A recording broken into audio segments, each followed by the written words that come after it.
giving you the real from A to Z surrounding the Dallas Cowboys. News, updates, rumors, transactions, takes, and more. So strap up, Cowboys Nation, and start your day off with A to Z Sports. Live with Will Steele. 3, 2, 1. Here we go. Oh, yeah.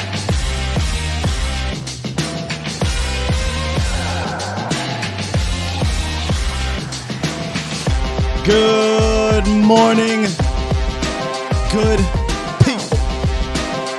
Welcome to A to Z Sports Live, presented by Boston Scientific. We're streaming live on YouTube.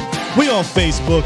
And, of course, I am your host, Will Skywalker Steele. Boom! Oh, yeah, baby. We picking up the state of the unit, diving inside the numbers this morning on the Cowboys wide receiver room. Oh, yeah. We're going to get real detailed today. This is going to be a really jam-packed, good show. So y'all want to make sure y'all stick around for that. Plus, in the roundup, we do have a Cowboys player that committed to a university. Stay tuned for that. And that damn wide receiver market caught a swerve. A little bit of a curveball thrown into it, and of course we'll mention it and we'll bring it up, but it's all about the Cowboys wide receivers today. We're gonna take a deep dive into the big three. We're going to talk about those behind, and I think you'll enjoy today's show. At least I hope you will. So stick around for that, Cowboys Nation. What's good, Bomb Squad? Bomb Squad! How was y'all holiday weekend? Cookouts, what happened? The barbecues, whatever y'all call it down here in Texas. In PA, we call it a cookout. I'm starting to understand down here they call it the barbecue. Hope y'all enjoyed your barbecue or your cookout. And thank you for those who did, enlist in the United States, whether it be Army, Navy, Air Force, what have you, for Memorial Day. We appreciate your service for sure. And that's what the holiday was about. For those who do celebrate with the cookouts and whatnot, was it good for y'all? Did y'all enjoy it? Huh? I didn't go to any cookouts this summer or this year, but we did go down to, what was that spot? The Happiest Hour. They had a little something going on down there downtown in Dallas. And man, I know I've been here for going on 2 years and a couple months, but I'm still finding these little spots in this city that I enjoy. So shout out to Texas for that. But what's up with y'all, man? Jameson in the building, Lemitra, hallelujah, Dallas Cowboys hard hitter, Toxic Tom in the building, Jameson, who else we got up here? Swain, Facebook, we got Peter Rizzo over there, Tino, I see ya, Mark's in the building, and many more coming through. My guy Lee, he said he was at a 10U baseball weekend. Man, Lee, I tell you one thing, bro. You definitely stay on it when it comes to the baseball with your boys and girls. So I appreciate that, good brother. 6081 boy. What my lady say? You're walking for the cool find. Of course, she throws a nugget in there. Yeah, she finds all that stuff, not me. But I'm very simple. I'll be chilling, but she finds all that good stuff. TW the building, Gregory, and the many, many more. Let's jump into this roundup real quick because we got a lot to cover with this wide receiver room. We're going to start at the bottom and work our way to the top. And we're going to take our time with it. So if you do want to call into the show, that's the one thing I got to put back on here. The goddamn call-in line. But if you do want to call into the show, you can 351-999-3787. Soon as I can find the dang button, which I can't. But 351-999-3787 is the call-in line, Cowboys Nation. All right, let's do it. It's time! It's time! It's time! It's time! It's time! It is time for... It's time for the morning roundup. Round 'em up, boys.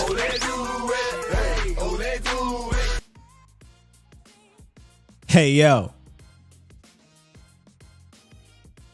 I did say a Cowboys player was attending a university. I didn't mean college, though. Found out this past weekend, Jake Ferguson will be attending Tight End U. He commits to attending Tight End U, which was founded in 2021 by Travis Kelce, George Kittle, and Greg Olsen. And the last few seasons, it's picked up some steam, man. Also going from the NFC East is Bellinger, the tight end from the Giants, and Dallas Goedert, the tight end from the Eagles. Now, I got a feeling this thing is going to kind of morph its way into the Von Miller type pass rush camp, the O-line school that Duke has. Kelce, Kittle, Olsen, and I think Ertz was a part of it at one point, but these are some high-level tight ends to learn the game from, and it's nice to know that Jake Ferguson is attending. I'm pretty sure Schoolmaker will probably attend his damn self, if not this offseason, maybe next offseason. And these guys, I think, are going to form a very trustworthy duo moving forward. But always good to see when your young guys are taking that initiative to try to be better, man. So shout out to Jake Ferguson. Ah, yes.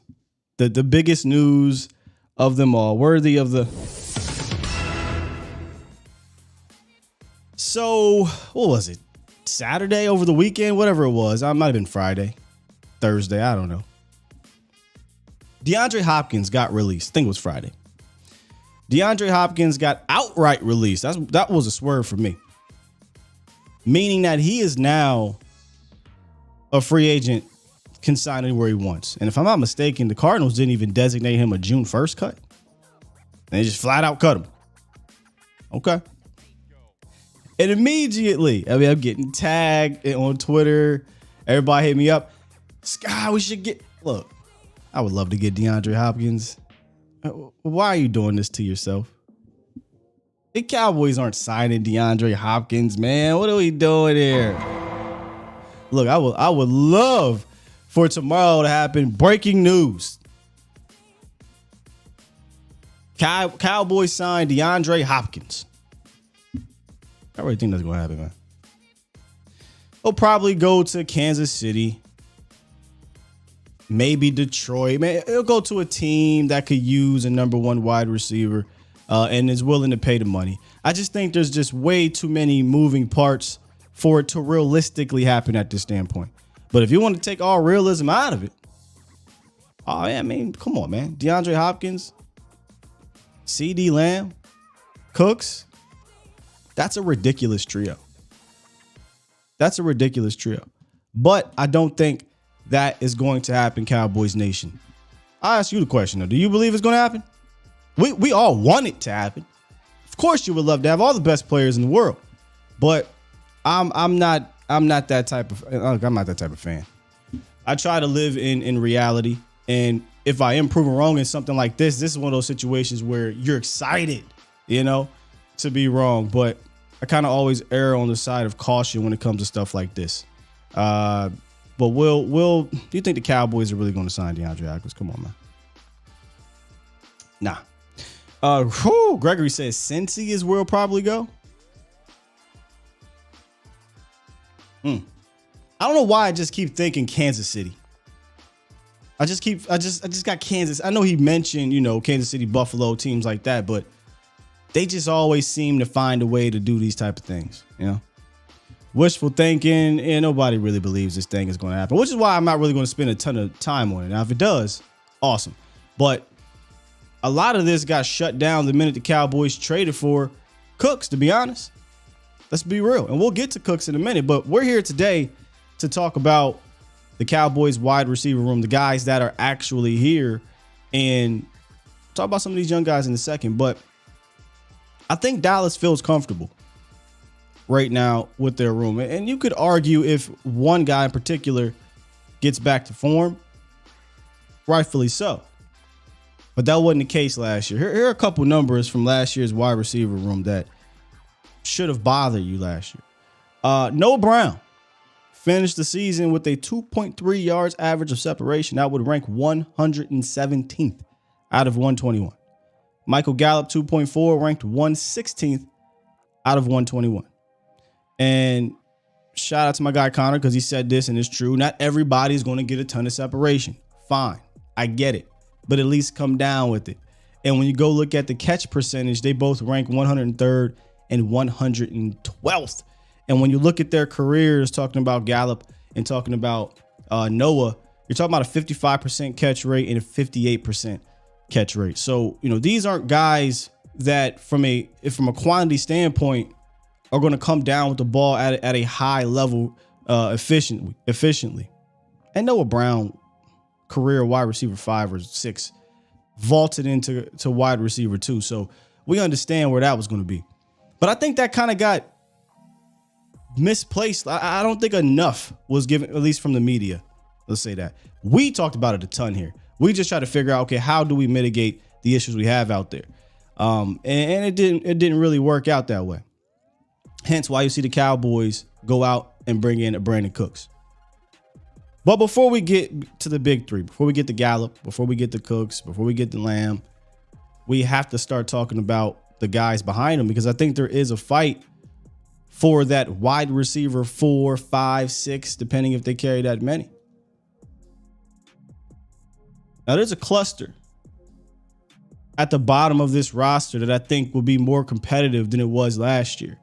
Last year it was, Dennis Houston, Dontario Drummond, Ty Freifogel, and Vasher, right? Like, those were your guys. I don't really think there was anything that specifically stood out about any of them, except for Vasher's size, right? But this year, they're throwing guys like Jalen Brooks, Moreno Cropper, Durden, Callaway. He's been in the league, so he's had some slight small success in this league. You're throwing those names into the bottom of the roster with the Dennis Houston, with the Dontario Drummond, and you can find certain traits in a guy like Cropper, Moreno Cropper, or Durden that you can kind of say, okay, I would like to see what this looks like. So I think that fight down there for what essentially could be the final roster spot at receiver or practice squad guys will be fierce. I think it'll be better than last year, honestly. Jalen Brooks might have the slight advantage right now because he was a 7th-round pick, but I'm going to throw him in a cluster. Let's talk about Kevontae Turpin. Turpin vowed at the end of the year, I guess he had a meeting, and he said, I'm going to make them, put me in on offense. Put me in, coach. Give me a chance. Because last year he didn't. Last year he only played 62 offensive snaps and saw 1 target. It seemed like Kellen didn't really have a plan for a Kevontae Turpin and really didn't give his skill set a chance to shine. And it was weird because you didn't have a bunch of explosive players at that time, or the guy that was explosive out there aside from CeeDee Lamb was Turpin. And you would figure, well, let's find a way because we don't got a lot of weapons. Never found that way. Will he get that chance this year? Well, so far, he's getting opportunities at practice. And I will caution you, last year he was getting opportunities at practice too in training camp, and it went by the wayside. Different play caller, different, voice in that room when it comes to McCarthy and Schottenheimer. So maybe, just maybe, he'll get that shot. But I just want to wait. I want to wait and see what they decide to do. And honestly, he's a guy, I don't think they should just, he's our return guy in preseason, we'll give him 1 game and wrap him up. No. Find out if Kevontae Turpin can give you something from a wide receiver standpoint on offense in preseason. Don't wrap him up. He ran 2 kickoff return touchdowns and they said, you done, you good. But they never found out if he could actually do some offensive things in preseason. Let's not do that again, man. Let's not do that again. But when you talk about the battle at the 4th wide receiver position, I think it starts and ends with these 2 guys right here. Jalen Tolbert and Simi Fehoko. Strangely enough, if you remove everything and just talk about who's facing more pressure, you could argue Fehoko and Tolbert are facing more pressure than Turpin, because Turpin can always lean on, hey, I'm a returner. I can make this team by just being a returner. Now, he's got some competition with Deuce and whatnot, but at the end of the day, he has that elite thing of returning that he can say I do. Not the case with Simeon Tolbert. Simeon Tolbert got to actually prove that they're worthy of that fourth wide receiver spot. Simi Fehoko, specifically, he sat down with my guy, Kevin Gray from 105 Through the Fan to Get Right with Kevin Gray and Red. Shout out to them. And he talked a little bit about what his role could look like. He talked about the coaches and the changes. And we're going to hear from Simi and we're going to hear from Tolbert here in a second. So buckle up. But this is Simi Fehoko talking to Kevin Gray about the upcoming season there. How are you feeling personally about Schottenheimer now, the new offensive coordinator? A lot of change happening there with that. How are you feeling personally with your role and what's going to be happening with the entirety of this offense going into this upcoming year? Yeah, I'm excited for everything. Point blank, I'm obviously excited for my role and what it looks like, and obviously it's changing every single day. You sort of get the nuances of For me, I see myself as the big body receiver, and someone's got to do the Noah Brown blocking role. You know what I mean? So it might as well be someone that's, and we've talked about this before, and we're excited for what happens. And obviously it changes here and there, but I'm excited for this year. And Shotty is a great dude, and he's got a lot of great ideas. And the thing that I see that's different between last year and this year is just like the energy around the new coaches, around McCarthy, around the people that are still there. You see the energy shifted a little bit. Everybody's a little more wired, amped, and you can tell it comes out in their coaching. It comes out in their play style. I love it, the way they're made some switches, and I'm excited for the fans to see all that too. I don't talk about them switches, man, but this is what he said. He said the Noah Brown blocking role. Noah Brown blocking role. That's interesting. And he talked about how Shotty has a lot of great ideas and the energy is different. Mike McCarthy talked about it at the beginning, or not the beginning, like right after Schottenheimer became the guy and he was going to be calling the plays, and McCarthy, and talked about how excited he was, the energy with the coaches to kind of use the word fix, but tweak things, change things, do their own thing, something he hadn't been able to do since he'd been here. I do think you will see that have an effect on these guys. So this is a big offseason for Simi. And if you go look at what Pat Walker had to say about Simi, again, this is just OTAs and practice, but this is what Pat had to say about his observations in regards to the wide receivers at OTAs. Simi Fehoko not only got work with the second team, but also the first team, and that included being matched up against Stephon Gilmore. He looked quick, fast, and was targeted often with 0 drops. He's locked in already. I thought Simi started to put together some good practices last year. I thought he should have got a shot as opposed to a Dennis Houston, and then he got hurt maybe like a couple weeks into the season, and they put him on IR. He can't afford that again. I feel like if Simi goes down again, Simi won't make this team. Now, he didn't get hurt until the season. But the room got a little bit deeper when you add a Cooks to it, so everybody gets bumped down. But when we go back and we look at the backup wide receivers, it's not like there's this massive proven talent pool in front of them. So you, in reality, you want Jalen and Simi to lock down wide receiver 4 and 5. You want that to happen. Well, it happens, a different story. And for Jalen Tolbert, he's got more rope to grow because he was just a rookie last year. He's their 3rd round pick. They're not really going to give up on their 3rd round pick so fast, and nor should they, because there is some talent with Jalen Tolbert. And if Simi is looking to take over that kind of Noah Brown role, I think the best case scenario for Jalen Tolbert, given what's going on now in that room, is for him to kind of morph into that Ced Wilson-like role. And I'm not talking about the trick plays and the punt return ability, but just having that, Ced developed into a guy Dak could trust as a wide receiver 4. If he needed to step in and be 3, he could do it, whether it be a game or multiple games. Tolbert is probably not, barring injury, probably not going to be any feature part of this offense. He may get, not may, if he's not hurt and he's better, which I think he will be, he'll get snaps. He'll get more snaps. He'll probably get more targets. But I think the big three are going to be the big three. But Tolbert needs to show the staff and Dak Prescott that, hey, if anything were to happen, I can count on you, young buck. Because as we've seen over the last 3 seasons, guys are in and out of this lineup. Injuries happen. Things happen. And I think with the small changes that we know are here and that are coming, they're going to help guys like Simeon. They're going to help guys like Tolbert play faster. And he said exactly that when you go and listen to the interview that he had with my guys, HTM, with Landlord and West Coast Cowboy.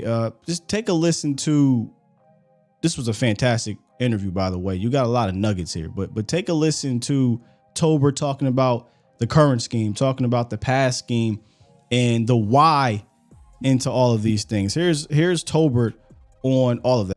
Being able to push the ball down the field to go along with the run game and then be able to piggyback off the down the field and come in more. I think previously it was more not only option routes, but it was more intermediate stuff, slants and stuff like that, where now we can kind of push the ball down the field because we have the players to do so.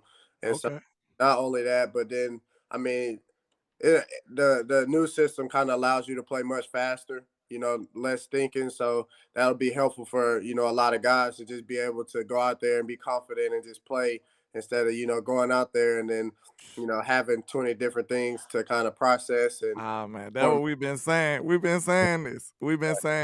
I mean, honestly, I think it's just more of a detailed, determined fix as far as what we're trying to get done and what we want to do. As far as, we got new plays, obviously, and some of the plays, some of them we have the same, but we just, fine pointed everything that we want to happen on the play. Is not so much left in the air for you to kind of decide or just wonder. It's literally like, yeah, everything is on, like, if you're looking at just the play on the iPad, every detail from the split to like the revolutions you taking stepwise to the depth to 1 or 2 reads or whatever. So you get more depth on one side than the other side because you're the third read or whatever. So everything is fine pointed and fixed to a sense is where when you're in a certain spot, you know what is asked of you, you know what the goal is of the play, you know where the play should go, you know what. So it's going to help a lot of people play, faster, a lot of decision making to be kind of just thrown out the window where it's like, okay, I'm backside so I can get full depth instead of go shorter. And then, it is, say he does come back to you and you're already running back towards him, you're early, and now, the DBs. Man, it's a lot there, man. It's a lot there to take in that Tolbert said. So I highly recommend going and watching the entire interview. They sat down with him for roughly a half hour, I believe. Shout out to HTM, Landlord, and West Coast Cowboy for that interview and a ton of nuggets in there. But it kind of goes back to everything we were saying during the season, by the way. This ain't just revisionist history, but during the season where you can tell these option routes just were not working for these young guys. And it stays in tune with what he said and what McCarthy has said, Dak Prescott has said. Everybody is on the same page of we are going to be able to play faster. This dude, and I get people, we all do some hyperbole, but it's like, yeah, we know exactly what we're doing, why we're doing it, the purpose of it, as opposed to 20 different things mid-route. I just can't stress enough how difficult that can be. Down in, down out. There's way too many people that just scoff at that. A guy who's been around a ton of offenses in his career, Mike McCarthy, when he comes out and says this is the most aggressive that he's ever seen in his life, that is not something you just say, no big deal. Because teams aren't doing this at that rate. So seeing Tolbert come out and say that, hey, look, man, I'm going to play a lot faster. Everybody's going to play a lot faster. Makes me feel a lot more comfortable about what he can do because, again, this ain't no bum. This is not a scrub. This guy has talent. It was a rookie thrown into an offense that is not really ideal for rookies, especially given the situation. A third round rookie, let me say that. We're not talking about a CD Lamb coming in between Michael Gallup healthy and Amari Cooper, and you just go in the slot 93% of the time. No. But I think he's going to have a second-year jump from a mental standpoint just because it's his second year, and then you're talking about an offense that's going to help him out as well. So between Tolbert and Simi, I think somebody is going to elevate. We'll see who it is. I feel like Turpin is probably going to still make this roster regardless as a returner, but we'll see what happens when it comes to the actual offensive side of the ball. Because when it comes to Turpin, look, we have fun on both shows with Kevontae Turpin, but there is no denying he has a skill set that can threaten the defense. There's no denying that. Get him the ball right away and see what can happen. If he could legitimately turn into an option offensively, not necessarily from a first, second, third, or even fourth guy, but just a dude you throw in there. What's his name? Agnew, the cat from Jacksonville, tearing us up with those reverses. If he can just have kind of a gadget, we'll call it a gadget, it is what it is. A gadgety role or some small role, it'll give him more value on his team. And he now adds his name to that list of potential explosive guys, the Tony Pollards, CD Lambs, Kevontae Turpin, Brandon Cooks. Now you got a handful of dudes that can do some explosive things for you. But if you don't use him in that way, then Turpin, you can't throw him in that category and he's just a guy on the roster. So they got to figure something out. And maybe Coach McCarthy will have a better handle on how to do that than a smartest guy in the room. So those are the, call them backup guys, if you will, of the room. Any opinions you have on any of these dudes? It's an interesting room because there is no Seth Wilson and there is no Noah Brown. For years, there's been that. For years, you had a guy like Seth, a guy like Noah who, look, I have no ill will against Noah Brown. The dude was a career 5 guy, had to get thrust into the opportunity he had, and he was what he was. It kind of, and I'm always use this example, Doug Free. If he's your first offensive lineman, like your best offensive lineman, you got a problem. If Doug Free's your 5th, you're great. Noah Brown was our second receiver. You got a problem. If he was your 4th or 5th, you'd be fine.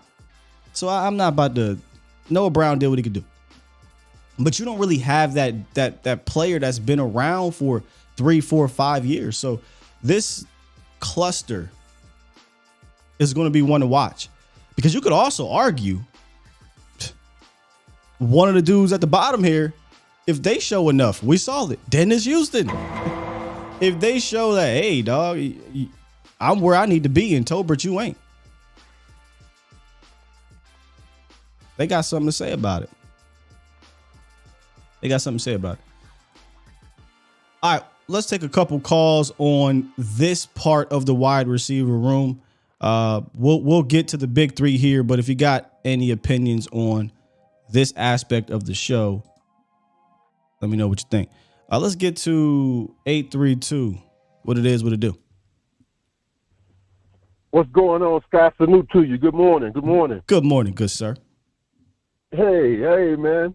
You know what? It's funny. I guess this is a little weird for me, but I always thought about Fehoko just being a big body, and what he said about, what he said in his interview with Kevin Gray.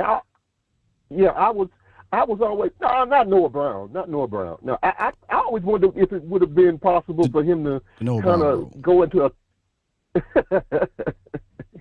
Well, I always wondered if it was possible for him to be maybe kind of like a tight end type of a guy. Maybe a position switch would work for him. I know he's got this straight line speed, and he's made some kind of big catches, particularly downfield. And we always needed a vertical aspect. We always needed a vertical aspect to the offense. So I always wondered whether or not that would have been an option for him.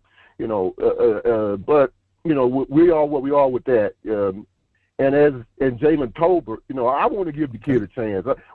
He's gonna have that meme around him for the rest of his life about lining up off sides, lining up with the defensive backfield. That's gonna be around the neck for a while. But I mean, that can get washed away real easily. If he goes out here and he has a fantastic camp in preseason, nobody gonna care about that. But that's all we got right now because he didn't play. And that's all we got. As for who'd you say playing tight end? Semi Fehoko. So last year, Fehoko. Yeah, last year he came out on the radio and said it was something they talked about doing was adding some weight to him and putting him at tight end, but then that kind of just disappeared. So certain guys that makes sense, but I'm of the mind frame of look, tight end is not just about receiving. You got to bang with defensive end, defensive tackles, and linebackers on a down in, down out basis. Can he do that? I don't think he can do that. And that's why you kind of hear him talking about that Noah Brown role, where he's a big body dude that can kind of maybe come down and chip on a guy, and help with the blocking department, but has the athleticism to do some pass catchy things. I'm more interested to see if he can find his way as a receiver first. Okay. Yeah, well, because that is why they drafted him, to be a receiver, be a big body type guy. Yeah. And who knows, with him and with Fehoko and with Tolbert, with the offensive philosophy changing, you can say this about a lot of wide receivers when they come into the league, especially the way they play in college now. You'll hear all the time, man. A lot of times kids don't have to learn quote unquote routes. They the better ones, they kind of do their own thing. They kind of get out there and they see what happens and they sit down or they come across. And they kind of run their own routes, really. They get a feel for it. Some guys are better at it than others. And so you guys talked a lot about, Tolbert perhaps being overwhelmed, particularly in a scheme as complex as ours was last year with the wide receivers having to make site adjustments practically every play or not. So in the middle of the damn play. Yeah. They're not free to play, is what I'm saying. So it's hard to see what they got when they got to spend a lot of time thinking instead of playing. So hopefully, man, with Tolbert, we'll see something. Because again, we picked that. That's a high pick. You don't want to waste it, and you want to give him a fair shot. Again, everybody, not everybody comes out the gate, barn burning. So hopefully, man, that picks up. So we'll see what happens. I'm not big. I don't know about the other kids. And again, I want to see if Turpin can contribute more as a wide receiver type guy as well, because that's the reason why you got him, is because you recognize you didn't have speed on the team, but then you don't use him. So hopefully, man, we just don't waste resources anymore. Let's see what we got in house first. D-Hop can stay where he is for a minute. We'll see what we got first, man. That's all I got. Well, my God, don't do that to D-Hop. You know damn well if we got D-Hop, we be sitting there going crazy. You know how that go. But I don't think it's happening. I don't think that's gonna happen. So I'm not about to sit here and get my hopes up. All right, let's get B Bird real quick. What's good, B Bird? Hey, what's up, Scott? How you doing this morning? I'm doing great, brother. How are you? I'm doing great. Hey, so before last year, I often say that we lost the San Fran game when we cut Cooper and didn't replace him with a talented player. We started off the year with CD. Noah Brown, who was our fifth from the year before, playing number 2, and Dennis Houston, an undrafted free agent. I don't know how that ever, thinking back and listening to that, how was that ever going to work out? It's just, and we end up. I'm sorry, go ahead. It wasn't. Yeah, it wasn't, and we knew that too. But with Tolbert, man, what you have, I never bought into the hype, and it's going to start off bad here, but it'll end up good. I never bought into the hype because I thought that the Joneses caught a lot of blowback from trading Cooper for a 5th round. And then so when we drafted Tolbert, man, they was pumping him up, man. Like, oh, this guy's going to be great. Dak wanted him. He's working in his backyard. And a lot of Cowboy fans kind of bought into that. Like, okay, yeah, we're going to be okay. But what you're asking is a guy from South Alabama, a 3rd-round pick, to come in and give you numbers similar to Cooper or Gallup. And that just, in the system of Kellen Moore, that just wasn't going to happen, man. So what they did, they really put a lot onto him, and that's why people was like, well, what this guy's doing? Why can't this guy get on the field? Well, they put too much. The expectation was way too high, and I think the Joneses were giving themselves cover because of the Cooper trade. I think that they were getting a lot of blowback from that, and they put a lot on that guy.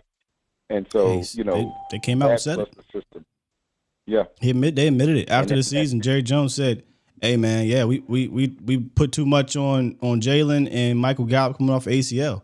I mean, it's nice for y'all to admit it after the season, but it would have been nicer if y'all would have admitted it in August when y'all noticed it was an issue and go out and try to replace Amari Cooper, but it didn't happen. So.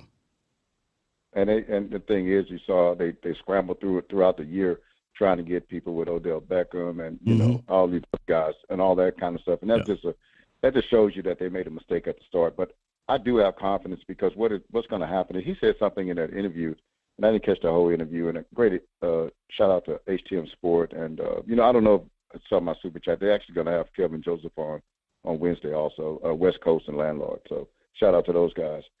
But in that, they said that the depths of the routes will be different, which is something that, you know, is elementary. But, you know, when you can't run 4 curls and all of them be open at, you know, they're going to be open at once or covered at once. It never made sense. And we saw that, you know, we don't get paid to scheme up plays. No. But hopefully with the simplification of the offense, man, these guys can play a little bit more freely.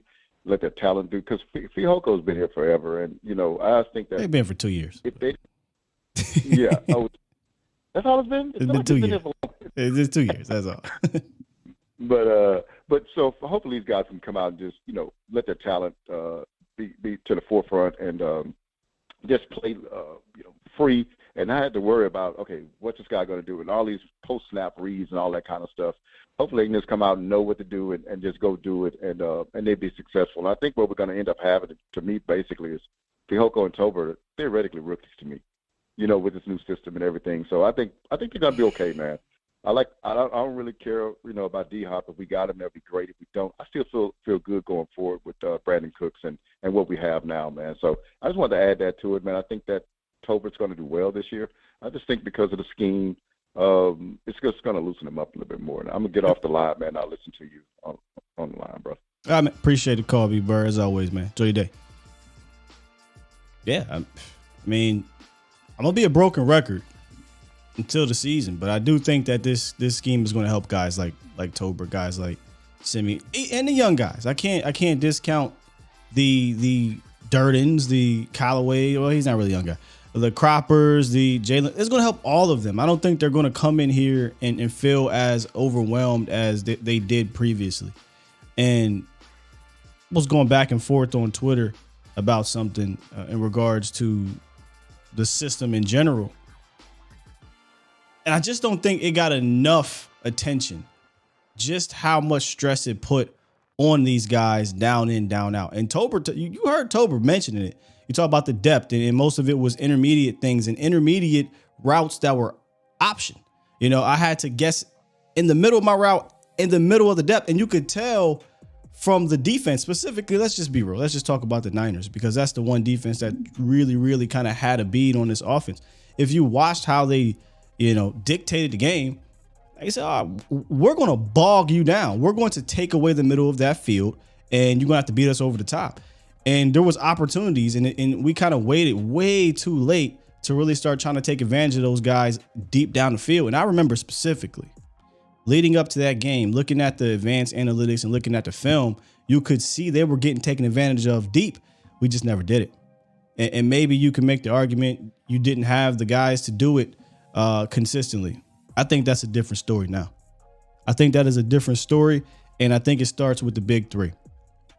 You absolutely got the guys, and if the guy that might be the biggest X factor is back to himself and Michael Gallup, there really is nothing else to talk about here with the top three. He is truly the biggest X factor in this room now. If he booms and he returns to form, it's going to make that pass game much more difficult to deal with. And from the sounds of it, it won't just be from a pure X wide receiver position either. According to McCarthy, they're looking to do a little bit more things with Michael Gallup. They're talking about moving him around. This was his quote. He said, just conversations we've had, particularly with Brian Schottenheimer, giving him some more opportunities inside, expanding his responsibility and route tree and checklist. He's been pretty much in school here at X wide receiver, but we feel like he can do more. I always try to read the tea leaves. He said, particularly conversations with Brian Schottenheimer. If you go back and you look at Shotty's last seasons with Seattle, he had kind of an X wide receiver, a big body X wide receiver by the name of DK Metcalf. Not sure if you heard of him. DK Metcalf doesn't have a whole lot from a route tree standpoint. It's not like he's running 17 different routes. DK is going to do a handful of things, kind of very similar to what Michael Gallup's going to do. However, DK Metcalf under Brian Schottenheimer lined up in the slot, had the most slot snaps of his career. Short career, but of his career, he lined up in the slot under Shotty more than he didn't when Shotty was gone. And when you look at Michael Gallup, maybe it could be a way to get Gallup more easy looks as opposed to just being a contested catch guy more often than not. Because he was a contested catch guy the last couple seasons. You go look at the last 2 seasons, 34% and 26% of his targets were contested targets. 34 and 26% of his targets were contested targets. And that's with him being primarily an outside guy, right? 92 and 93% of the time, he's lined up outside. But in 2019, he did more slot work than any other season in his career at the rate of 13.5%. So he was in the slot much more than he was in 2020, 2021, 2022. And at that time, his contested catch target rate was a career low 15%. So if you can cut down his contested targets by half, that's probably going to help Michael Gallup out just schematically. Then you're talking about, can Michael Gallup get back to form? It's okay, boom. I can help you out schematically, Gallup, but I need you to help me out physically. Can he physically be back to himself? He's talked about being springy. The reporters are talking about being springy. He's talking about, the mental aspect was the last hurdle to get over. And if he can do that, and they say, well, Gallup, we still need you to play a little bit of bully ball for us, man. We still need you to do one of the things that you've been able to do at a very high rate throughout your career, and that's go up and get that rock.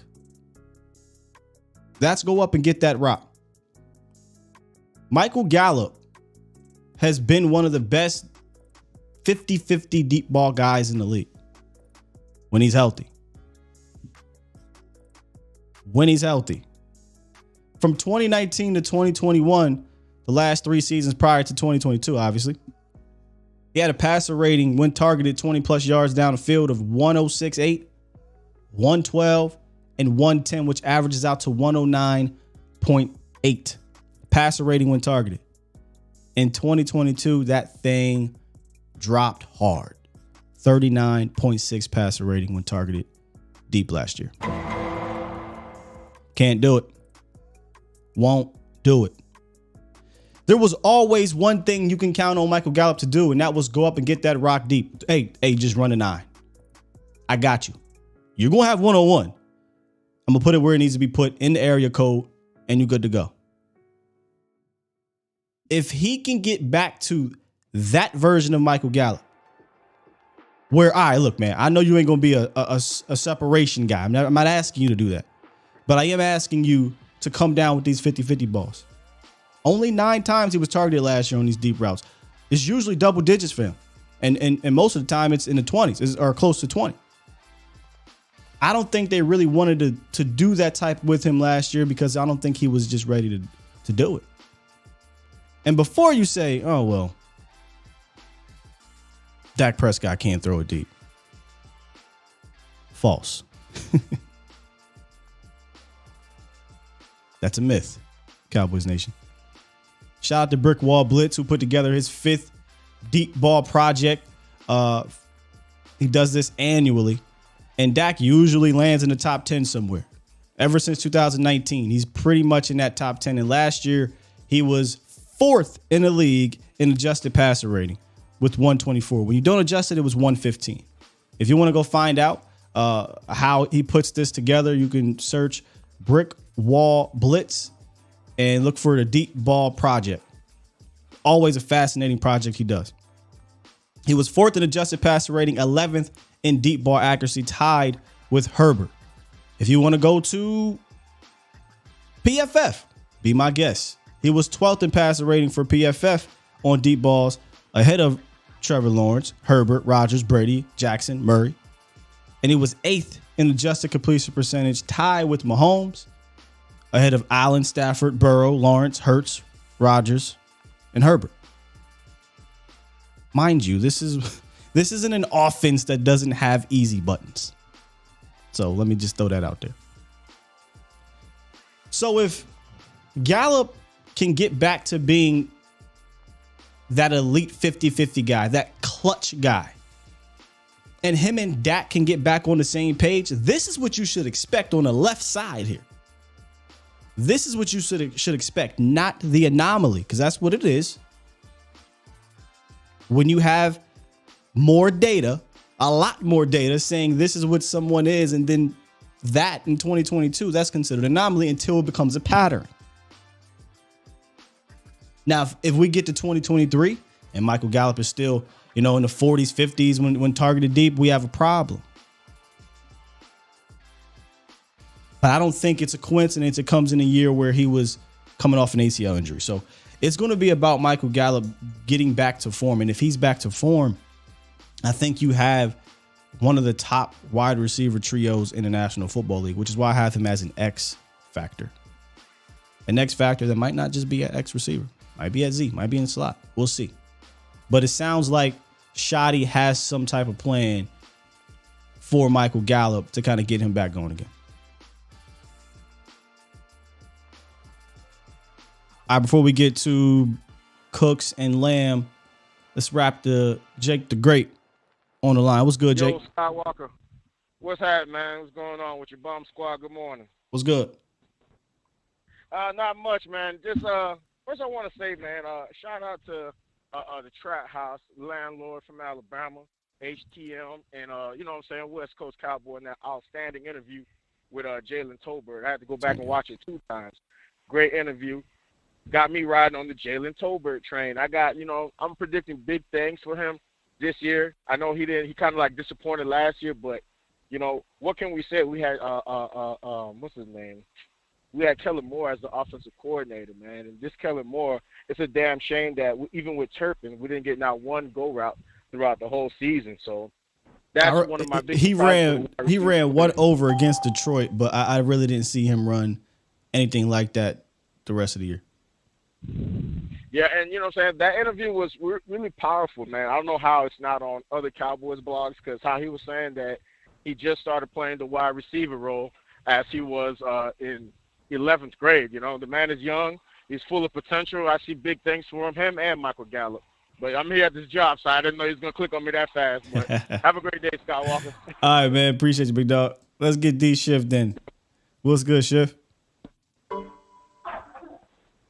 what's up, man? What's up with you? You hear me? Yes, sir. I hear you a bit muffled, but I got you. All right, cool, man. Man, I was. All right, good. I was just listening to everything y'all was saying as far as the wide receivers, man, and I was listening to Dak's interview. I think probably the latest one on .com. Hey, Shift, do me a favor. You're definitely muffled, so it's becoming hard to hear you, man. Let me see. Let me see. Can you hear me? I got you a little bit clearer, yeah. All right, cool. I took the AirPods. Maybe that was it. Oh, yeah, that was it. Yeah. But one of the big words I heard Dak using was purpose in that interview.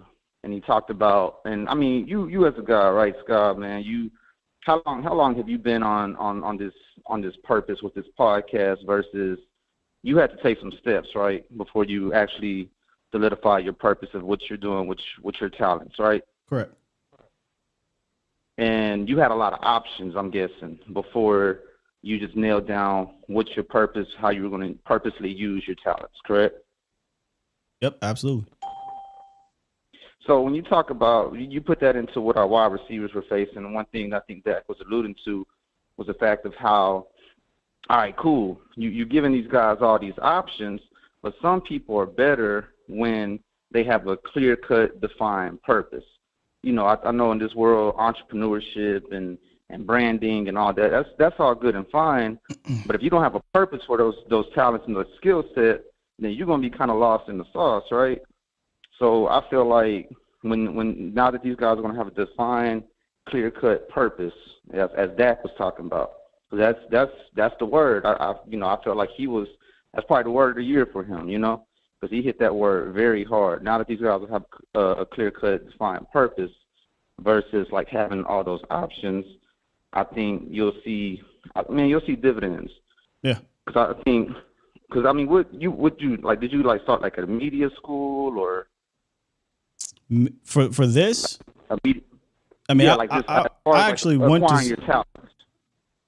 Well, I had no intentions on being in front of the camera like this. I wanted to be a broadcast journalist at first, but obviously things change. And I have an interview coming up with Okoye where I go into detail of how all this got to this point. But there was a whole lot of turns that got me to where I'm at now. But yeah. Exactly, and you're trying to just sorting through your options, seeing where you best fit, and then once you kind of put it down, it was like, all right, bet, like this is my purpose, and from there, everything, it's been history, So I think just listening to his interview, he had that hat that said "Lyman lead the way." I think there's definitely going to be a clear-cut purpose for a lot of these guys on this team, which that offense is going to be great. Another thing I'm excited about is as far as Stephon and Trey, when you're looking at the completion percentage of respectively, I think Stephon was like 56% completion and Trey was around like 63, 64% completion percentage, right? What are we talking about? I think the stat I was reading was as far as like the completion percentage against them. Diggs and Gilmore. Okay. Yeah. So but they were doing that. Like Stephon in his case was doing that on a subpar defense, and Trey was doing it in a sense of teams weren't scared of our number two, right? So when you talk about pairing these two guys together, you look at what DJ Reed and Sauce Gardner did last year in the Jets. I just kind of broke down. And I've been trying to put my little hat into this YouTube world, man. So the first thing I wanted to look at was just the teams that were playing, right? And just an early scouting report. Like I know it's May, early, about to be June, and so more moves could be made. But I just wanted to kind of look at the teams we're playing right now. And then researching the Jets and looking at how good that tandem was, I think you're going to see a tandem that's going to be even better just because of now Gilmore, what type of defense he's playing on, and Trayvon, what type of help he's going to have opposite of him. And then you have an emerging Deron Bland. So, yeah, man, so I'm pretty excited about this year. Man, I'm off for the summer. I'm a teacher by trade. So okay. I'll be looking forward to just touching down with you, bro, and just hollering at you, dog. Hey, man, I always tell people I have no issues reaching out. If you reach out to me, I try to get to you if I can, man. So appreciate you, Schiff. He talked about the cornerback room, that trio, the battles that they're going to have with this trio at camp are going to be crazy, man. But let's take a quick little break before we get back into the final two guys of this room in Brandon Cooks and CD Lamb. Let's talk about Boston Scientific, squad. In the U.S., more than 39 million men suffer from ED, and it can affect your self-esteem, impact your most important relationships. So if you've tried a ton of things like pills or injections or whatever to try to find a solution and it does not work for you, Boston Scientific here to help. Take a free online assessment that you can share with your doctor. Click the ad in the description to learn more. They have a permanent, satisfying solution to help treat ED. So visit edcure.org, get the facts, and find a urologist who can offer other options for you when your current ones are not working. Again, that's edcure.org. It ain't hard, but you can be. You're listening to A to Z Sports. Do it live! At some point, hoping to broadcast in front of the millions of Cowboys fans to bring you the real. But for now, strap up and reach for the sky. Here's your host, Skywalker Steele. I'm Luke Skywalker. I'm here to rescue you. We'll do it live. Y'all never fail. goodness. Let me read a couple super chats first. Breezing through the show, by the way. Appreciate y'all. All right. Boom. All right, we cool. We straight, right? All right, we got B-Bird. B-Bird dropped one earlier. Super chat. B-Bird said the fellas that did the, and you mentioned this on the phone, but the fellas that did the Jalen Tolbert West Coast Landlord HTM, they'll be having Kelvin Joseph on this Wednesday. That is definitely going to be one. That is definitely going to be one to watch, man. Kelvin Joseph got a little upset this past weekend, man. I guess they were talking about the move to safety, and Law dropped something on Twitter, and he retweeted, was like bad cloud or something like that. So, I'll be tuned in for that. That is for sure. I'll be tuned in that, man. But yeah, man, good stuff by the guys grabbing these players. Where we at here? Make sure I ain't. All right, now we good. All right, the last two guys we're going to talk about here is CeeDee Lamb and Brandon Cooks. We've talked about Brandon Cooks a ton, man. And I still don't think we've talked about Brandon Cooks enough. I think dude is one of the most underrated pickups the Cowboys have had in years. But he got a chance to talk to the media, I think, for the first time the other day. And I was going to pull the one clip, but it was only like 9 seconds. So I'll just read it basically to you what he said. He essentially talked about how he wanted to add explosiveness to the offense, which it desperately needed last year in 2022. Desperately needed that. And when you look at Cooks, a lot of people actually knock him being on a bunch of teams. I don't. I understand what happened with that situation. He's a really damn good player, and teams are willing to give up first and second round picks for, but he's not, he's not the Jamar Chase type. So yeah, you're going to take that. You're going to do that. It is what it is. But everywhere he goes, he's been productive. And the last time that Brandon Cooks played with a legit wide receiver and a legit quarterback was in 2020, Cowboys Nation. No joke. The last time Brandon Cooks played with a legit quarterback and a legit wide receiver was in 2020. That year, by the way, it was Deshaun Watson throwing him the ball, and he had Will Fuller for 11 games. That year, he posted a ridiculous 19 yards per reception versus man coverage. That was 6th in the NFL. In that same time frame, he was 10th in the league in yards versus zone, and he caught 80% of his passes. Mind you, he was still the number one guy on that team. He just had a running mate that allowed the Texans to open up the field a little bit more. Now he gets to come here with a legit wide receiver and a legit quarterback, and he's the number 2 guy. What do you think is going to happen? But it's really not hard to see why those numbers dipped the following 2 years because, Mills and Nico Collins and Chris Moore. I mean, what are we talking about here? Plus, last year, he just was tired. He was tired of being with that poverty franchise and wanted to leave. Period. But Scott, how is he going to do, going to another team? This is like his 15th. I get it. But when you go look at Brandon Cook's history, when he arrives to a new squad, Brandon Cooks usually plays pretty damn well. He's usually pretty damn reliable.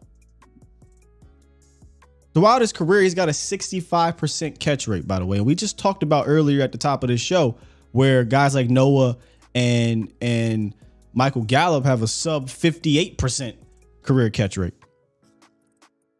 But in his first season, this is the important one. In his first season with the new team, an average of 67%. The only year where he was sub 60, and it was a bad year, was 2017 with the Patriots. Other than that, 78% as a rookie in New Orleans, 68% his first year with the Rams, 68% in his first year with the Texans. Again, we talked about anomalies, right? I'm expecting what his average says, not what happened in 2017.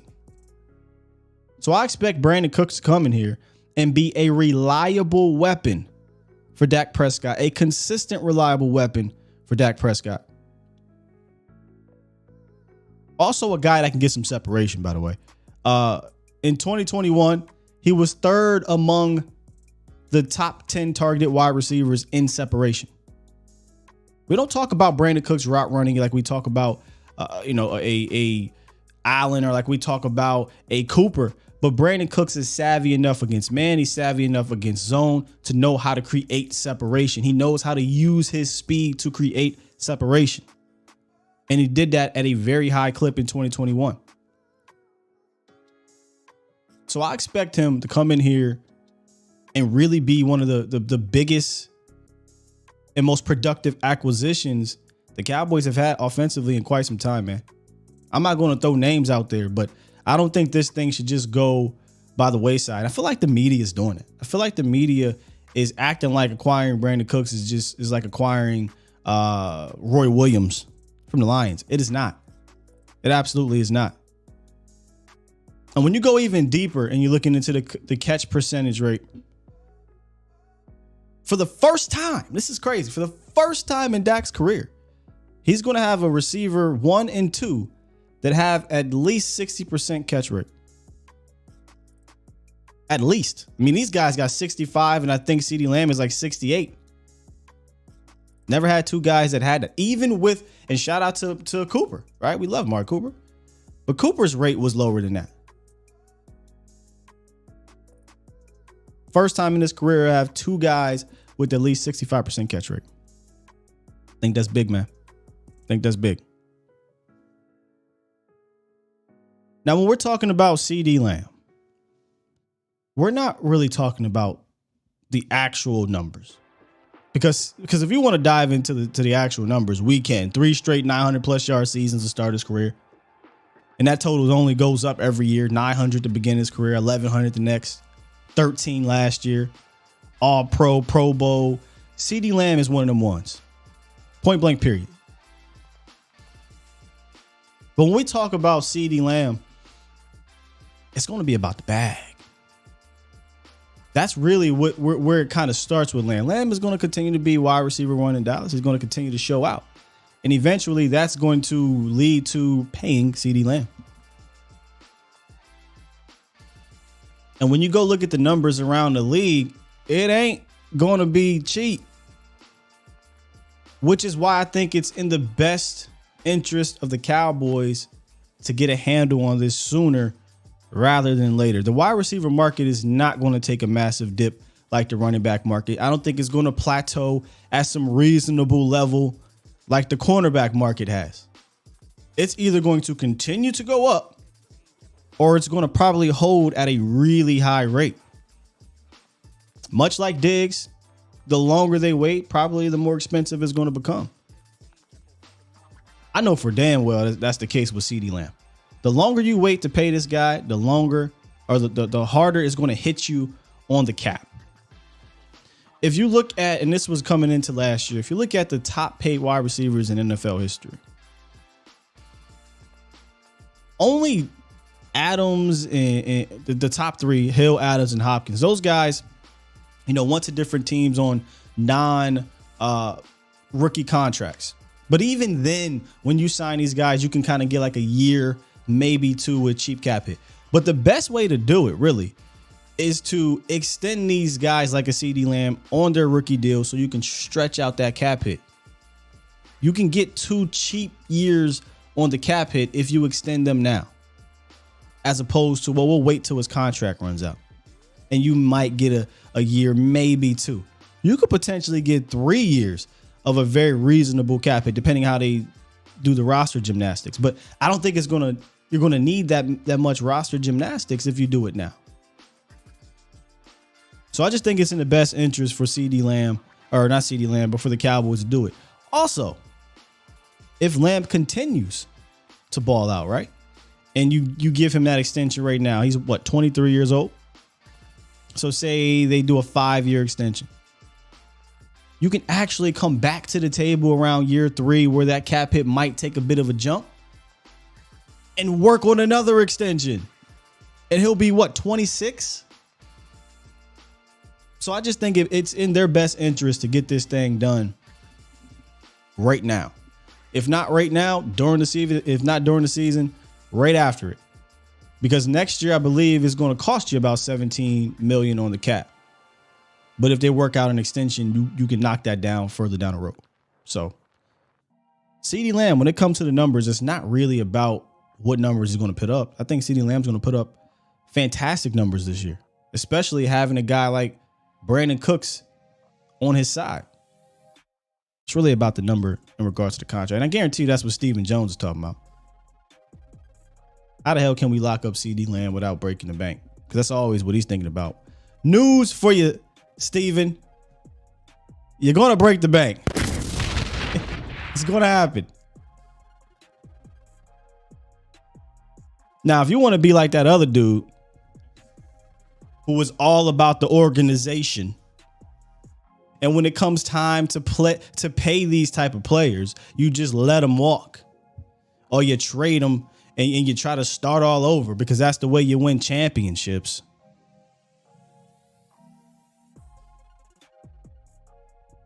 I call BS. You pay these type of players, period. CeeDee Lamb, one of them ones. He just is. If you want to play cheap then. And you watch what I get you. I digress. Let's get back to the horns, man. L. Gene, what's good, man? What's going on, Scott? How you doing? Can you hear me?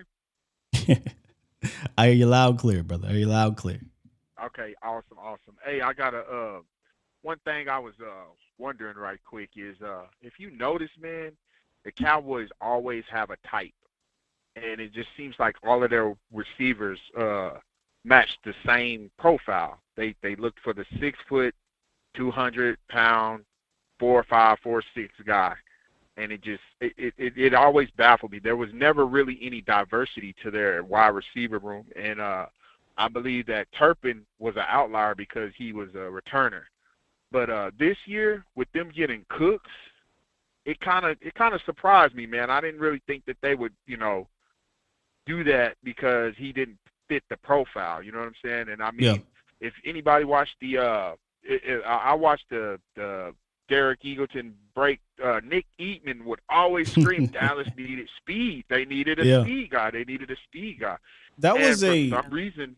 That's because that was a Jason Garrett who comes from the Ernie Zampese, Air Coryell days. They had a type, and it was exactly what you said. And if you notice, I did a whole project on this years ago, around when Terrence Williams was still here. You had Terrence Williams, Roy Williams, Dez Bryant, Miles Austin, all these guys, Patrick Creighton, Dwayne Harris. These guys kind of fit in a specific profile because that's kind of what worked for that specific offense.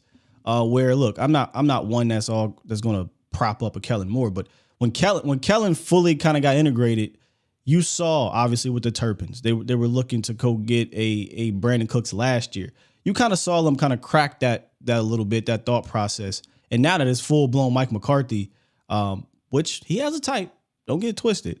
He likes big receivers, but I think he's more willing to kind of take that chance on another guy. But also Tavon Austin's another dude that they brought in here that kind of broke that mold too. But yeah, man, they never had a guy like Brandon Cooks, where Tavon Austin, Kevontae Turpin, these guys are kind of gadgety a little bit. They couldn't figure out a way how to use them. Cooks is not a gadget guy. Cooks is a legitimate speed threat that can affect all levels of the field. Right. And my problem with that was you had guys like Noah Brown running clear out routes. Like, who is he putting pressure on? No. You know what I mean? Like, who is he putting pressure on? And it's like, I couldn't understand why Kevontae Turpin couldn't get on the field. I mean, he could have been a decoy at best. You know what I mean? Just tell him to run to the goalpost and just run straight at that free safety and make him commit and drag CeeDee Lamb. I couldn't understand why Kellen Moore couldn't. Or put the ball in his hands early, because that's where he's best at. Get the ball into his hands and make guys miss. with his quickness, but there was just no purpose at all for Kevontae Turpin offensively, like none. None, no purpose. And my final thing was is last time I talked to you, you kind of turned me on to Dak. You kind of turned me on to Dak, and What do you mean by turned you on? I was kind of hard. Well, that turned me on. Like, you know, I was talking bad about. I wasn't talking bad about Dak, but I was giving bad. I was talking about the negative, and I started thinking about it, and I was like, you know what, Sky's right. You know, we always point out his negative, but we never point out the positive things about Dak.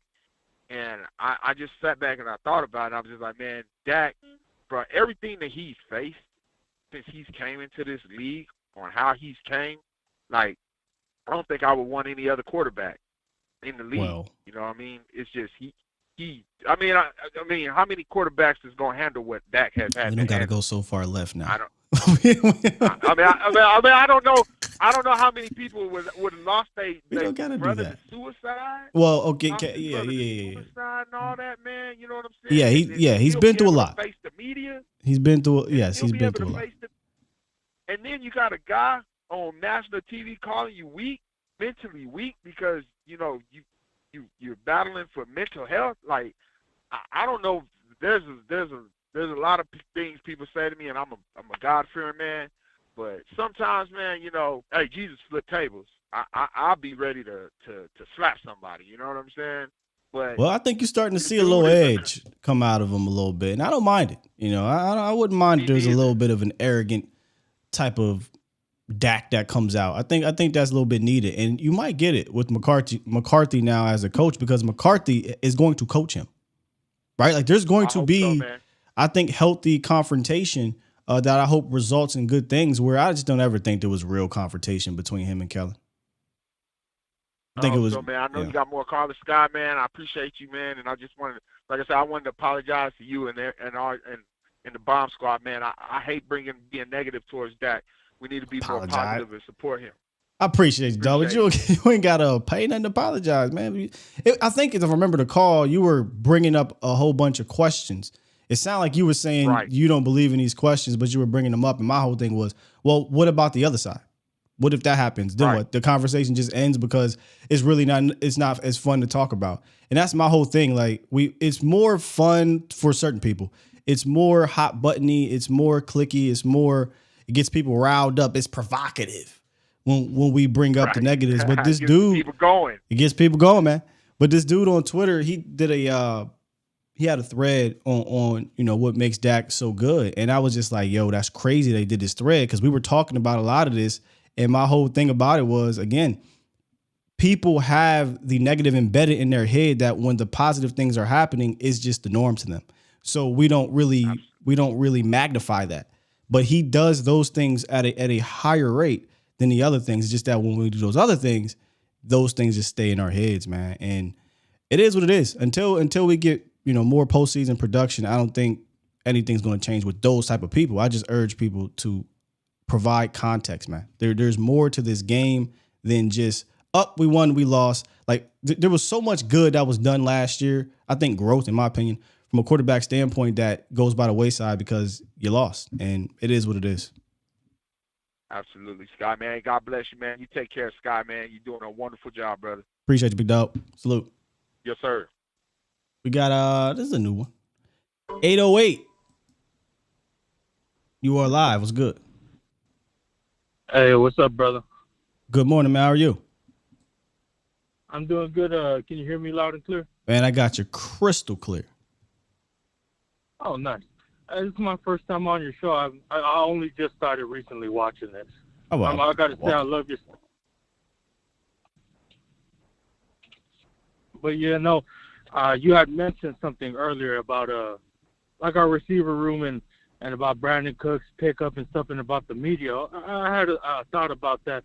You know how the main media always talk about us and stuff like that, never really give us our true credit. The thing with that I wanted to say is, I don't think they want to give credit to the Brandon Cooks trade because they don't want to give us our due.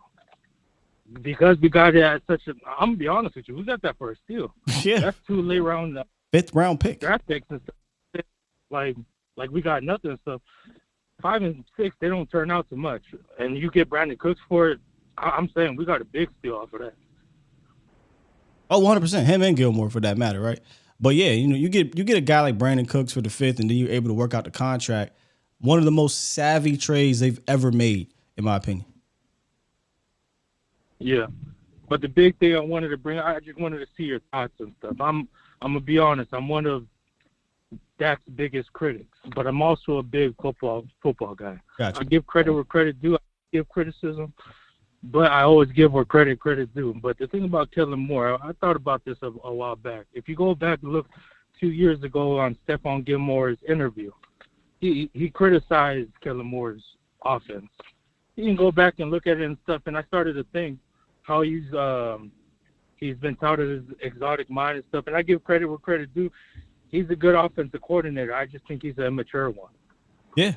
I think he has a real immature game plan and all type of stuff. He has these big exotic plays, but I don't think he's real mature when it comes to running an offense. Well, what do you think about that? Yeah, he's an inexperienced coordinator, and it showed up time in and time out, and it really showed up when he lost his horses.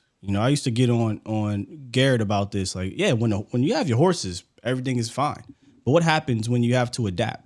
There really wasn't much, adaptation under Jason Garrett. And now with Kellen, there was some wrinkles. Like this wasn't the same offense as Jason Garrett and Scott Linehan. There were some wrinkles to what he did, but he wasn't hard to figure out. And I dropped the link in the chat on this thread from Twitter. I would recommend going and read the thread, and not just that thread, but more of what that person posted and his thoughts on the whole situation. But you can see where Kellen Moore just was still young. You can see it. You can hear it in the wide receivers. You listen to the Jalen Tolberts of the world. You listen to even Dak. He talks about how, the miscommunication of purpose. That's on coaching. When you have all of that, that's on coaching. And, I think he'll get better for it at some point in his career. He's not a dumb guy. He's just, inexperienced guy that thought he was the smartest dude in the room. I just don't believe that I don't think he aided this quarterback as much as people want to think. I think the quarterback aided him. Honestly, what I think this stuff for the best fit, honestly, I think it's a great idea for him to go to the Chargers because Justin Herbert's his type of quarterback. I think what he was trying to do is he was trying to make Dak into somebody he's not. And the thing is, what is that? What is that? Dak? Yeah. What is he making him into something he's not? What is that?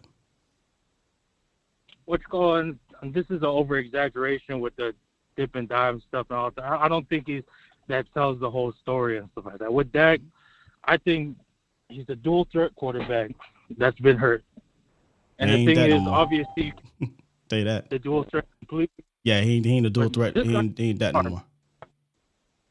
This guy's got a cannon. He can make the throws. Brandon Cook said everybody who comes and says it and stuff like that. He has his limitations and stuff like that. But the one thing is that I always give to him, I always tell people he's a winner. I criticize him greatly and all types of stuff at times and stuff like that. But at the end of the day, he will give you his 100%. He'll put his body on the line. And the main thing is his leadership and stuff like that. You can't look at these guys like Zach Wilson, all these other quarterbacks and stuff like that. You can't replicate. Okay, but we're going away from what you said, though, because I hear this often, but I never hear anybody really explain it. You said he tried to make him into something he's not. Look. What is Dak not to you that Kellen Moore tried to make him into? Kellen Moore I just don't think, again, he had much of a plan. I don't think he really had much of a purpose. I don't think he really aided the offense in general against, some of these the upper echelon competition to be able to adapt. But when you say he tried to make Kellen or Dak Prescott into something he's not, what is that? I don't think Dak's a gunslinger. Okay, so he tried to make him into a gunslinger. I'm okay. He can. Don't get me wrong and stuff. He can throw 40 to 50 times a game. He can throw those 30 games, all type of stuff. I just don't think he's like the Patrick Mahomes, all type of stuff. I'm not saying he's not as good. You can debate that and all type of stuff. Anybody could debate that. Yeah. And I'm not gonna go on that conversation now. I'm just saying so he tried to make him into a game plan. So you ain't got to keep going. So he tried to make him into a gunslinger is what you're saying. Yeah. Gotcha. All right. Do you believe Dak's a gunslinger? So 30 to 40 times almost every single game? Yeah, I think he can throw 30 times every single game, no problem. 30, 35 times. I don't have an issue with that. Once you start getting to 40 and plus, I don't want any quarterback really doing that. But gunslinger is more of a mentality, and I think he did start having a gunslinger mentality. I would definitely agree with that. I don't really need him to have that mentality anymore. If this offense schematically can assist him in the sense of where I'm not having to guess mid route if you're going to do this, and I'm gonna fit it in this tight window, because we've seen too many times where, from a scheme standpoint, and Jalen Tolbert talked about this, clear out routes. Guys aren't getting to their spots. Guys aren't clearing them out. Or maybe the concepts aren't stressing that stress defender enough. Maybe the player just don't give a damn about that stress player, like a Noah Brown, right? Nobody's really scared of Noah, so I'm going to maybe play the middle a little bit more. But I'm thinking and hoping, honestly, at the same time, that McCarthy is going to help kind of spread this offense a little bit more to where these tight window throws, these gunslinger throws aren't so frequent in a series or a quarter as opposed to being spread out. Because it's one thing, the dude can sling it. Like, there's no issues with that. Like, the dude can make all the throws. He can be a gunslinger. But the problem is, if he's a gunslinger in that offense, it can, with those players, it can lead to a lot of risky throws and a lot of interceptions. And that's what happened, man. No, I got you and stuff. Like I said, sometimes I catch myself being a little too critical of Dak and stuff. But the one thing I would say, like the same thing, I was critical of Dak, and then they came out with this last year, Jalen Hurts. Hey, I'm one of the biggest Jalen Hurts fan when he came into the NFL. But then they already said, like, Dak's not the best in the NFC and stuff like that. If you want to give Jalen Hurts his flowers, give him his flowers and stuff like that. But you're talking about, like, he beat the Cowboys like Dak wasn't playing when he played them. You know what I mean? Jalen Hurts has never beat Dak Prescott in a shootout yet. And I'm not saying he can't. I'm just saying it didn't happen. Remove quarterback playing each other. Just quarterbacking. I mean, you can't. I mean, if you're an Eagle fan, I'm not going to argue with you. That's your guy. I went to the Super Bowl. I'm not going to argue. But you can't say from an actual quarterbacking standpoint that dude is a better quarterback. It's not the case. Like, if you gave him the same offense that Dak had, bro, he would do the same thing, or he'd take a lot more sacks. Maybe he don't throw as many of those risky passes yet because he's still young. But from a quarterback standpoint, I do not think Jalen Hurts is a better quarterback than Dak Prescott. But he has the added weapon of his legs, and that can't be taken away when you're talking about from a total player. So if you want to put him up there, that's fine. But I'm taking Dak Prescott in any offense. I feel like he can run any offense better than Jalen Hurts. Jalen Hurts just got his legs, and they use his legs to his best of his ability, and it helped him. I mean, you know how many times I watched the Eagles have guys just wide the hell open due to their scheme, and I'm sitting here jealous? That's not the case in Dallas. But I digress. Oh, I got you on that. And I tell people and stuff, that type of offense and stuff, I'm not saying it's not sustainable. It's not sustainable, but it's very hard to sustain. Look at RG3 when he came into the league. RG3, one of the most dynamic quarterbacks as a rookie and stuff that came throughout those years. And he was amazing at the time and stuff like that. Same thing with Cam Newton at the time and stuff. It's always harder to run that offense the second year after that success. Or period. I'm not saying it's not or just period. You know, he got paid. He got dinged up. I don't know if he's going to be able to run as much. He probably will. But they're going to have to, he's going to have to continue to develop as a pocket passer, and that doesn't rely on, you know, the gimmicky RPO stuff. Like, eventually they'll figure that out as well, unless their offensive coordinator continues to adapt. Yeah. No, I got you. And that's why I just feel like in closing, brother. In closing. What happened? In closing, like your closing statements. We got other callers I want to get on. Okay, you go ahead. All right, have man. a great day, brother. God bless. Appreciate you. Let's get Joe Sandberg going on. What's good, Joe? Joe, you live? Uh-oh. Okay. There we go. My headphones were having issues. Can you hear me? Yes, sir. Okay. Well, the one thing I was looking at the receiver room, more and more it makes me frustrated with what Kellen was trying to run with what we had. That is something that when people want to praise Kellen about, you say he's a great mind, but a great mind would adapt to what he has.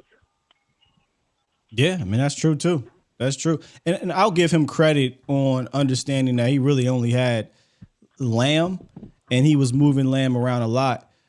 So I'll give him credit for that. But it's kind of where it stops for me. Right, and as far as like seeing what this receiver room is where we were last year, it's way better as far as like more talent.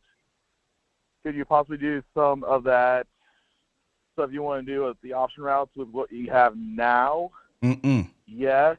But no. I mean, like you don't want to do the only way maybe you do option routes is maybe with a CD Lamb. Maybe. And we saw them go away from that a lot because he's still again learning it. Brandon Cooks is young. I'm not young. Brandon Cooks is a veteran, and he maybe you can say they'll develop that chemistry. But no, we don't not want to have the same type of option route situation as we had last year. It's going to happen. You're going to have some option routes, right? Like they're going to be in the system here and there. But as long as it's not nearly as aggressive as it was last year, we should be better off for it. Right. And the one thing that one caller said about Jalen Hurts, because I remember Jalen Hurts, like the first few years in the NFL it's somewhat why I'm a little skeptical of why we take like a one-read quarterback, like one that's coming out next year in Caleb Williams. Oh, you talking about the caller that wants to trade Micah Parsons for Caleb Williams? Oh, well, I know that was Thursday, but the thing with the Jalen Hurts, like with the last caller said, like, yeah, he got better, but unfortunately with Caleb Williams, I'm sorry, you have no guarantees of he's going to necessarily improve, like the Tim Tebow's, the Baker Mayfields. Mm-hmm. And while you're at it, that caller can also trade that from Thursday. If he wants to, you can go ahead and go ahead and buy a lottery ticket with 3/4 of his savings, because that's what you're doing when you're talking about getting a quarterback like that. Yeah, man. What a call. What a call. Hey, appreciate you, Joe. Appreciate you, Sky. Gotta love Joe. All right, we got one more. We got one more. Some of y'all knew. That's our guy Joe. Joe be saying some stuff. It take him some time though, but he got there. I was in the Illuminati chat the other day, and we were talking about the Kellen Moore situation. And I've said this to y'all a lot, but I'll read it to y'all here. Mahomes, Andy Reid, Josh Allen, Brian Dable, Burrow, Callahan, Stafford, McVay, Tua, McDaniels, Hurts, Steichen, any 49ers quarterback, Shanahan, Drew Brees, Peyton, Trevor Lawrence, Peterson, Dak Prescott, Kellen Moore. Which coach doesn't make sense? All these guys have those type of play callers and those type of minds that have assisted them into being who they are now. And that's why when I hear people say he is who he is, or I'm not going to go the whole DNA route that was popping on Twitter, boy, y'all was getting on him. But I often bring up the fact that it is important who is in your ear. It is important who is helping you with that development. And I think it is fair to say that development from in-house stopped when John Kitna left. John Kitna opened up Dak Prescott to an aggressive play style, but I believe the development of how to be an aggressive quarterback within certain limits stopped. Right? And then you took away guys and you didn't bring them back. So now you kind of got a bit of an aggressive mindset without the players to help aid you in that aggressive mindset. Where I watched Brian Daboll take a guy like Josh Allen, and now look what he's doing. I watched him take a guy like Daniel Jones and make him an efficient dude. He was a turnover-prone guy. Doug Peterson gets there with Trevor Lawrence, and Trevor has it all, but Doug Peterson is like that as well. Shanahan. We saw what Peyton was able to do with Breeze. McDaniels. This is why I said with Tua last year, it's on record. I said, hey, Tua gonna go off.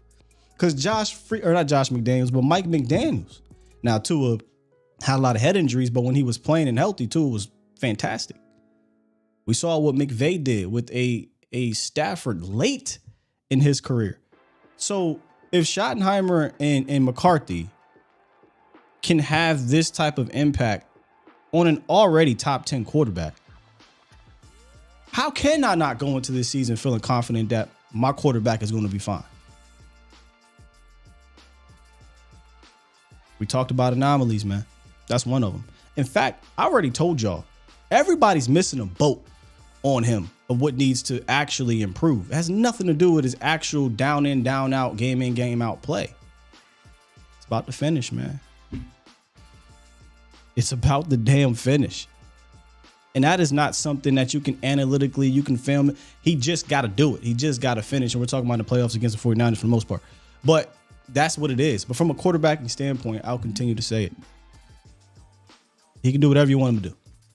But that doesn't mean you don't aid him.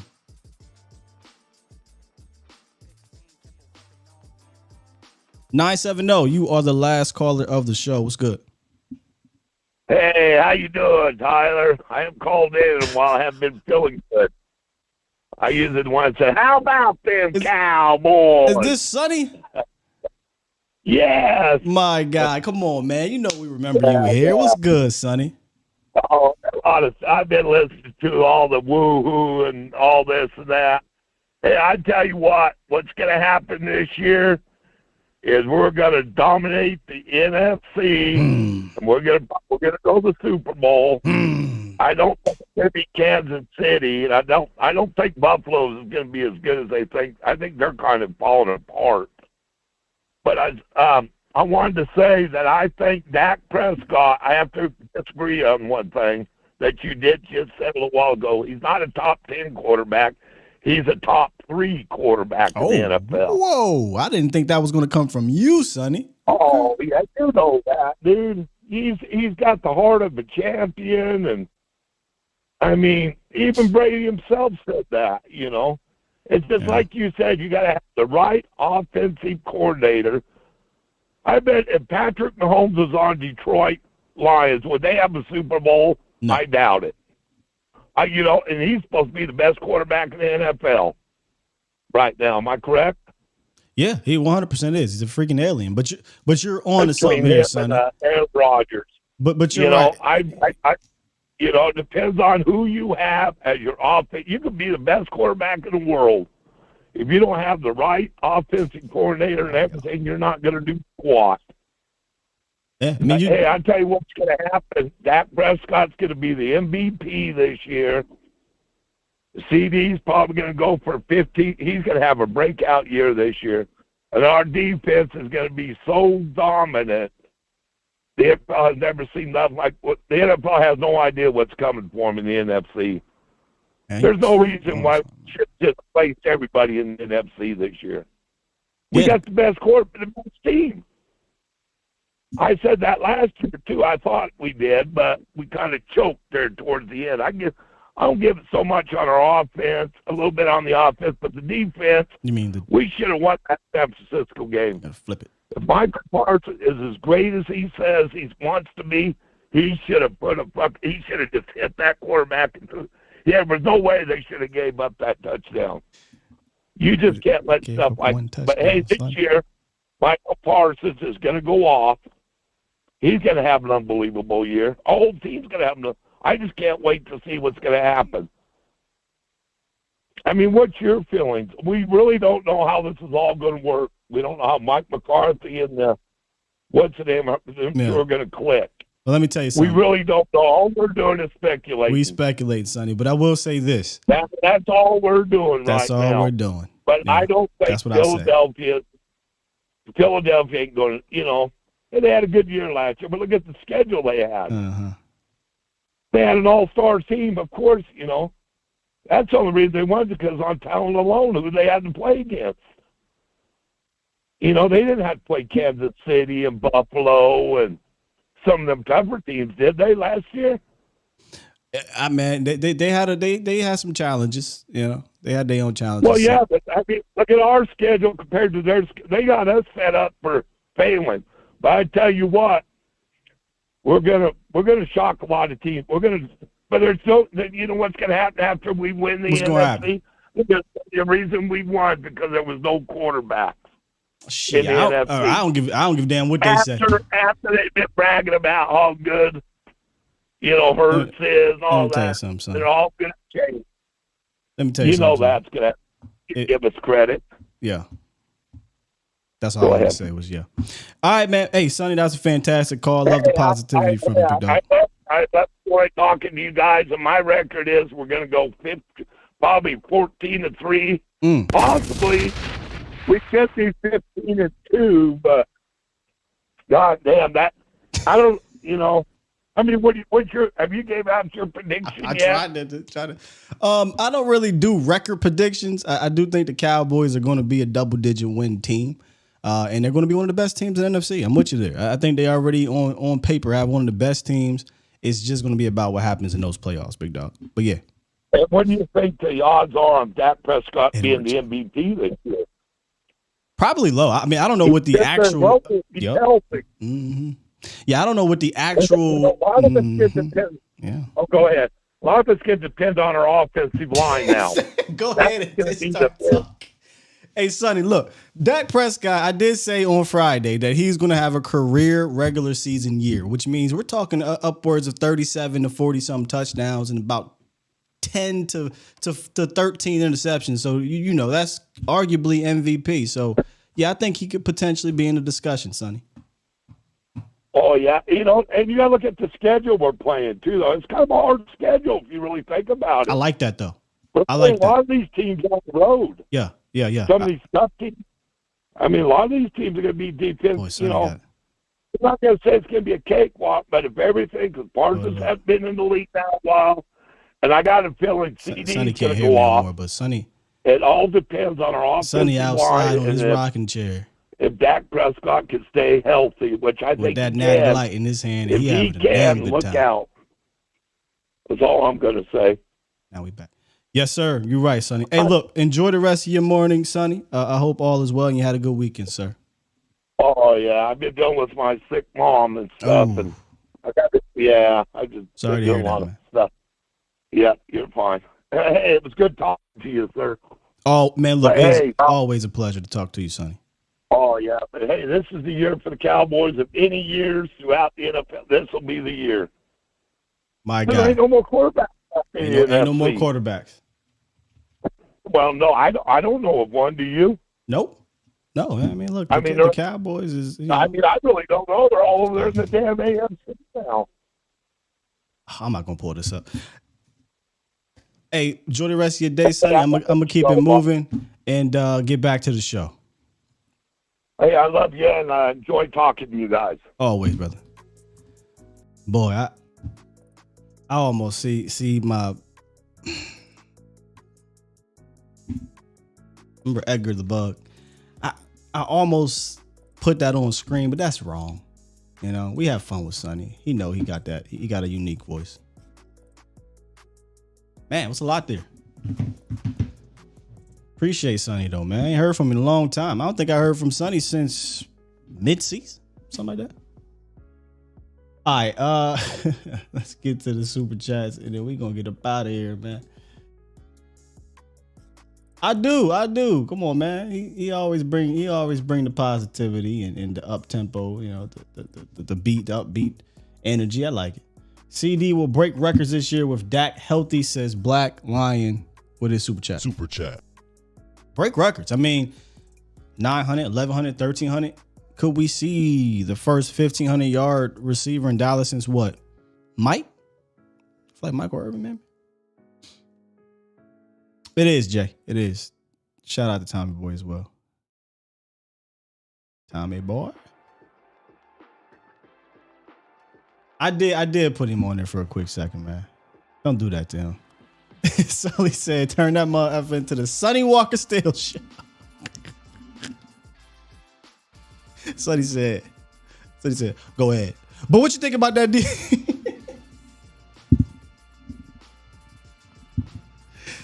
Oh man, y'all the best. Look, we gonna wrap up the show. Fantastic way to end the show, by the way. If you enjoyed today's show, please hit that like button. Here's what we did today. We went over the wide receiver room. We talked about the fight for 4, and we discussed the bottom cluster of the roster. And then, of course, we talked about the big 3 and most of the meat and potatoes of the big 3. What we discussed was about Michael Gallup getting back to that deep ball threat, being that guy that he was at an elite level from 50-50 balls. Took a turn for the worse when it came to 20-plus yard targets this past season, but we hope to see him back to being that guy he was previously. Also, we talked about Brandon Cooks in his first years with his new team. I mean, a lot of people are really talking about how did he perform? I want to go back and look, like, how did he impact that team? And when you look at 3 of his 4 teams that he joined, that first year was always highly productive in regards to his catch percentage. And this will be the first time in Dak's career we'll have 2 guys with a career catch percentage of 65% or more as his 1 and 2. So that'd be interesting. And then we talked about Lamb's contract, because the numbers, when we talk about inside the numbers, it's not about what Lamb can do on the field. His arrow's pointing up. At 23, his name needs to be mentioned with the top wide receivers. So when you mention them with those guys, the pay comes with it. So that's what we talked about here today. If you enjoyed the show, please don't be shy. Hit that like button. If you're new and you want to be a part of the Bomb Squad here in the chat, you have to subscribe. Got to be a subscriber. And whether you agree with the Bomb Squad or not, whether you agree with me or not, it's always welcome down here in the chat. They might fight with you. I might fight with you, but it's all love. We want the same damn thing with the Cowboys. We want 6. Tomorrow, we'll pick up OTA stuff because Thursday it's open to the media again. So when we have Pat on here, we'll talk about what he saw at OTAs and what he's looking for week 2 of OTAs. And we'll talk about tomorrow maybe the leftovers. So what happened last week at OTAs and moving forward. Maybe we'll do another state. We'll see. But should be easy week. 4-day week, by the way. And don't know why I just disappeared off the screen. But hey, that is a fantastic time to end the show. That's a fantastic time to press the button to end the show, man. What the hell happened?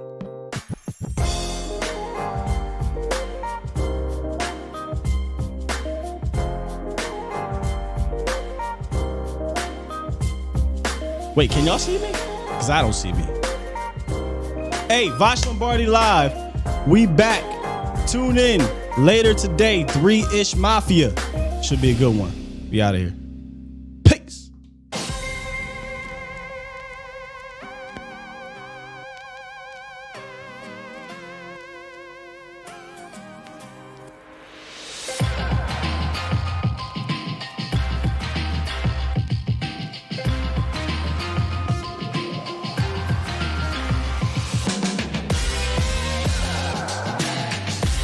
Can y'all see me?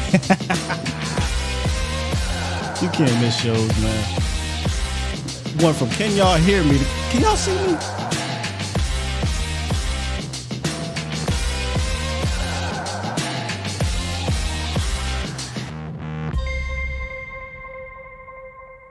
Bomb Squad!